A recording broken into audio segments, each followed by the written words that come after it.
There are so many ways to treat each other unkindly, as I think we know in this day and age of rage and fear. There are so many times to be uncharitable, impatient with our family and friends, even those distant from us. And this world seems to need a lot of grace and forgiveness.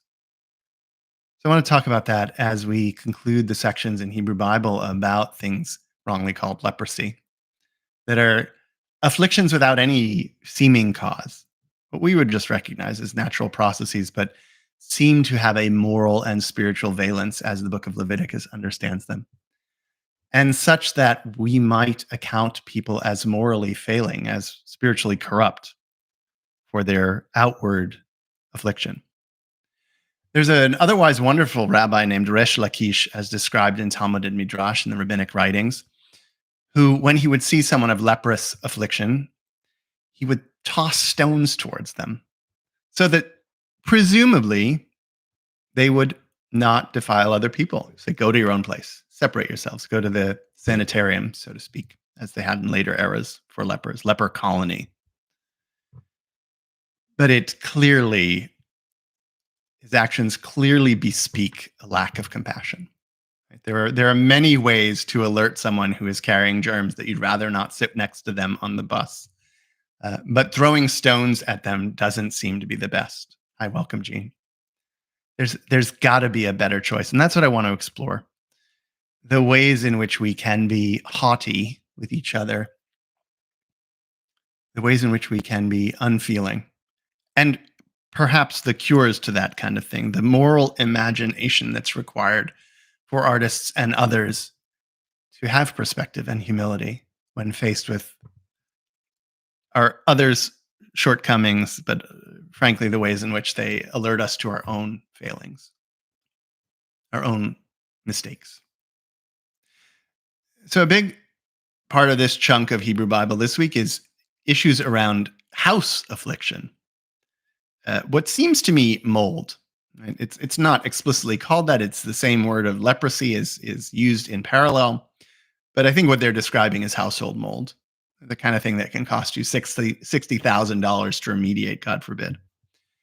And in Hebrew Bible, they take the part apart. They take the house apart bit by bit, stone by stone, plaster by plaster, scrape and reapply, reassemble the house. Never looking at the foundations. That's a different question for a different day. But they're always trying to understand these seemingly arbitrary afflictions as having some sort of moral or spiritual root. So I love this midrash. Midrash is a rabbinic fan fiction and description, stories that fill in the interstices of our Hebrew Bible. I learned the word for it in Islam, but I've forgotten. If I think of it, I'll tell you. So someone would say to a friend, and this is also in a different telling of the story, the actions of the Amorites and the pre-Israelite people who lived in Israel, Palestine. Someone would say to his friend, "Lend me a measure of wheat." And the other one would say, "Oh, I don't have any wheat to lend. I don't have a square to spare," to quote Seinfeld.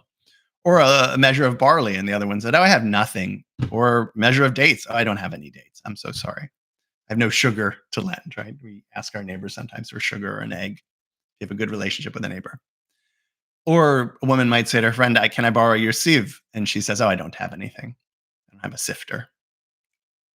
So the Holy Blessed One, which is one of the Talmud's names for God, says, causes leprosy, this blight on the house. So you have to take everything out and disassemble the entire house. And then everyone would see that you were cheating, right? That you had lied, that you had been stingy with your neighbors. And they would see the stockpile of wheat, barley, the sieve, the sifter, the dates. That our wanton stinginess, our closed-handedness with our neighbor would be exposed. Maybe we need lessons like that. Maybe we need to have our own limits and selfishness, or quite honestly, just fearfulness of giving exposed to us. I always know that when I don't give to charity, it's not out of resentment or stinginess, it's out of fear. What if I don't have enough at the end of the month? If my kids want something and I don't let them have it, sometimes it's out of fear. It's not out of miserliness in an absolute sense. It's out of doubt. So sometimes we need our house taken apart to show us all that we have, and to be taken down a peg.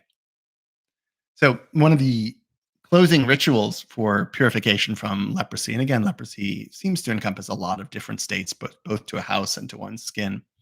These afflictions, like superficial affliction, is to gather birds and cedar wood and hyssop. Hyssop is some kind of grass. And our sages love to do note this tension between the rigidity of cedar and the softness of hyssop and other grasses, the herbs that are gathered in a bundle. And they say that because you exalted yourself strong like a cedar, you will humble yourself like a blade of grass. Humility, I think it's C.S. Lewis says, is not thinking less of yourself, but rather thinking of yourself less. And that's the work, right? That I'm not the center of this story. I am a PC in my own story, and everyone else is an NPC. I'm a primary character, and everyone else is a secondary character. We are all the leads in our own play. But sometimes we have to take perspective. Sometimes we have to become aware of others to be pliable like a reed, not rigid like a cedar. The person we know of in scripture who was very good at that, at least supposedly or purportedly or by job description, was the priest. The priest is the one who does the final, and not necessarily the priest in temple, but probably a local priest would come and do the final. He was the building inspector of the time. He would come and check out that the plaster and stones and mortar had been cleared of presumably mold. And the house would be emptied so he wouldn't have to deal with all the accoutrements and become connected to them in an impure way. But he would enter the home. It was a he, unfortunately. And Sarah sages, the priest always had to stand in the place of the sinner. Right? To be an advocate for others means not just sympathy, but empathy, compassion. True, literally, as compassion means sorrow sharing. To put ourselves in their shoes, to walk a mile in their moccasins, to take the perspective. One of the tests for autism spectrum is the ability to read an issue from the other side. And Madeleine L'Engle, in one of her books about creativity, talks about rewriting a story from the perspective of another character. These are necessary experiments. These are necessary parts of human growth that small children in their non-malignant narcissism don't get other people's perspectives for a long time. And a subtlety, a humility to the assessment of other people, right? That they have, to quote Plato and Philo, everyone is under their own struggle. Be kind to all because they're all undergoing a great struggle. And so not to presume or assume or assert or insult, but to suggest, to be tentative, to be gentle and delicate with other people's things and other people's needs. So you don't say, "Oh, you've got a plague on your house," right? As Shakespeare did. You say, "It looks something like a plague." Even the priest, deeply trained in stories, we hear about a priest being so well trained that his whole family learns how to do it. He doesn't step into the house and start baldly asserting or insulting the family. He looks at it. Oh, maybe you have an issue here, right? Which isn't always reassuring. I mean, a good contractor will tell you what you need to do, but the priest is very polite. And so we recognize the limits of our own knowledge, both of ourselves and other people, and certainly of God. There are limits there that is always approximating. People are mysterious to us, and we are mysterious even to ourselves. We are mysterious to them. And so we can only guess what they might be feeling. Even when I am sure when I'm working with an artist what they're trying to assert in a poem or song, I will usually ask it as a question. You can always be wrong. And saying I might be wrong, or to use the words of Governor Bredesen and Governor Haslam, it actually was Governor Baker here in Tennessee, you might be right. That isn't a kind of an inculcation of humility in our own opinion. And we have to recognize other people's sorrows, sufferings, and challenges. So in the sacrifices that concluded the episode of leprosy, whether house or human skin, and in other places we're given, this is the primary sacrifice, and this is what you offer if you can't afford the primary sacrifice. So there is a poverty exception, usually translated. And that word poverty is dal, D-A-L. It's a very simple word in Hebrew. And our sages, later sages, noticed that this isn't just poverty of stature or spirit. It's not a lack of money or resources or even power. Um, it can be a lack of selfhood, a lack of, I'm sorry, it's not, I said that wrong. It's not always a lack of poverty, money, or power. It's sometimes a lack of spirit, right? A crushed spirit.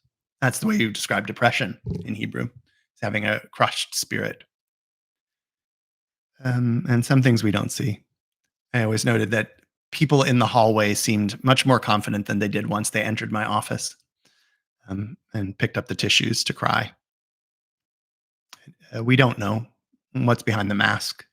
We don't know what happens in other people's marriages or in other people's homes, and we ought always to have humility. That's the nature of art. Also, it is to be a perspective taker, right? Whether it's literally a perspective and it's sort of the vanishing point. I remember learning in high school art, the perspective of the narrator in a Rage Against the Machine song, the perspective of Cormac McCarthy, in his ability to view cowboys with dispassionate commentary about their good and bad. We don't know. People can be suffering beyond our viewpoint. We should always have grace. So, in these questions about this thing called nega, this blight upon a house, blight upon skin, we're told in the legal codes that you can't have, if you don't have windows, you can't have this thing. And the metaphorical lesson is, if you don't have light, you can't see the fault. And if people are immersed in darkness and light, don't pick at them. Don't kick people when they're down. Tight straits are already driving people into gloom and a depressed spirit. Don't kick them when they're already struggling. If the house is dark, maybe try to light it up, but don't look for flaws. Don't seek faults. And so we strive to be, not always possible, giving, humble, like the priest, broad in our viewpoints, encompassing, generous in our awareness. Not always easy, not always possible, even in the best of art making, but a valiant effort nonetheless. So I commend you this week to think of yourself less and to try to take others' perspectives in art as you walk through your week. God bless.